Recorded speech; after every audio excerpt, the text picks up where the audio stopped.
High, আজকে আপনাদের দেখাবো নোয়াখালীর সর্ববৃহৎ দৃষ্টিনন্দন মন্দির শ্রী শ্রী ঠাকুর রামচন্দ্র দেবের সমাধিক্ষেত্র। এটি নোয়াখালী বেগমগঞ্জ চৌমুহনীতে অবস্থিত।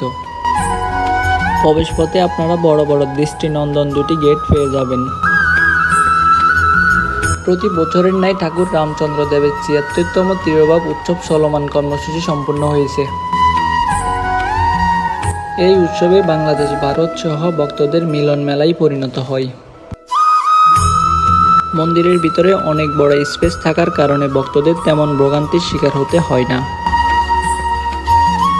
দূর দূরান্ত থেকে আগত ভক্তবিন্দুদের আশ্রয়ের জন্য ৪টি নির্মাণাধীন ভবন রয়েছে।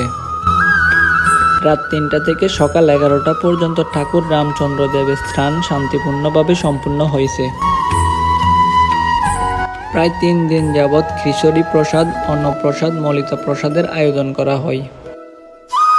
সার্বক্ষণিক বিভিন্ন সম্প্রদায় দ্বারা নাম কীর্তন শ্রবণ করা হয়।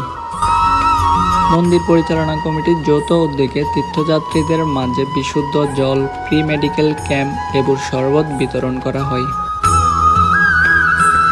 এত মানুষের কোলাহলের কারণে মন্দিরের সম্পূর্ণ ভিউ দেখানো সম্ভব হয়নি।